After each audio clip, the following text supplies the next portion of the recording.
We cannot come up with this idea like, oh my gosh, it's so hard to walk righteous, it's so hard to do what God is asking us to do, because then we will never do it. Because when we recognize like, Lord, this is hard, but you said that you called me to do this, you know that I can do it. So Proverbs 19 verses 16 says, whoever keeps commandments keep their life, but whoever shows contempt for their ways will die.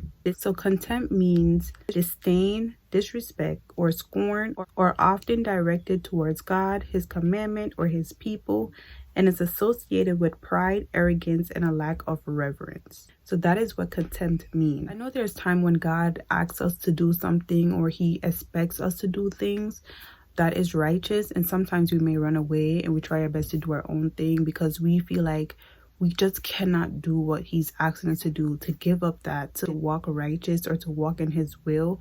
We feel as if it is so hard.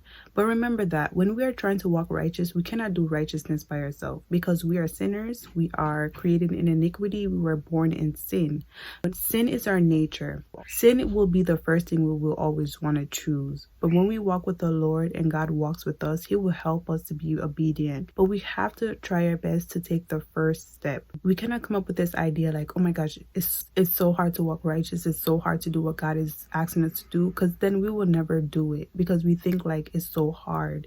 But when we recognize like, Lord, this is hard, but you said that you called me to do this, you know that I can do it, so that I'm gonna try my best to do it. I know I may not be perfect all the time, but at least I know that when I wake up in the morning and when I go to my bed at night, I can say, Lord, I tried my best to be righteous, I tried my best to obey, and I tried my best to do what you asked me to do for today.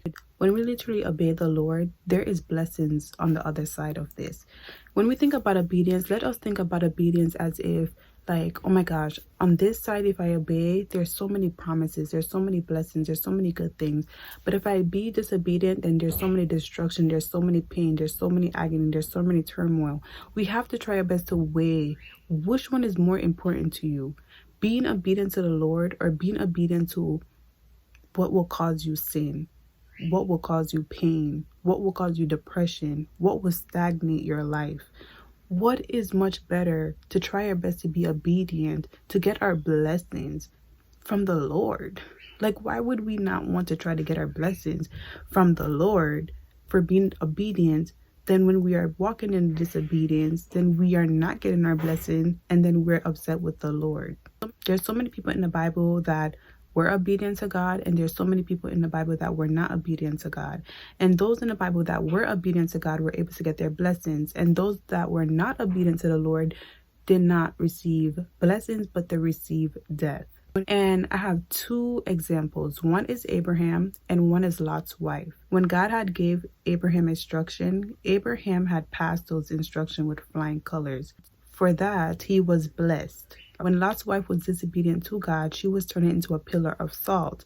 And we can see that in Genesis 19 verses 26. But when Abraham listened and was obedient to God in Genesis, it's just one, I'm quoting just one, because he was always like, Abraham always tried his best to obey the Lord. But when Abraham was faithful to God, when God gave him an instruction, Abraham was faithful to God and God blessed him with a promise. And that is located Genesis 22 verses 17. I'm going to say this to someone out there. It is very hard to be obedient.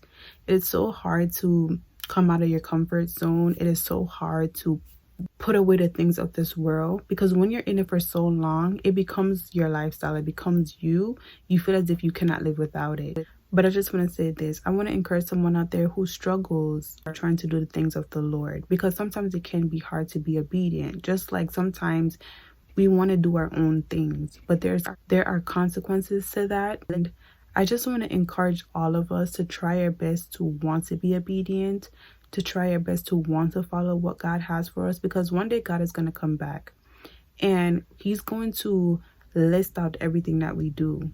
And we're not going to be able to say, I'm sorry, I'm sorry, I'm sorry, because he's not going to want to hear it. I'm watching this series and it's talking about Revelation. And in Revelation, it talks about the fact that when God comes back, he's going to come back with his wrath. So basically, the pastor was basically saying like, when God comes back, he's going to come back with his wrath, right? And that is because of the fact that he has so much mercy and so much grace for us. But then when it's time for him to come back, judge the world, he will not really have that much grace and mercy. So that's why it's so important right now to walk in obedience with the Lord, so that when he comes back, we will not have to feel his wrath. Even before he comes back, that we will not have to feel his wrath. But I really hope you guys understood what I'm saying here, and I'll see you guys in the next one.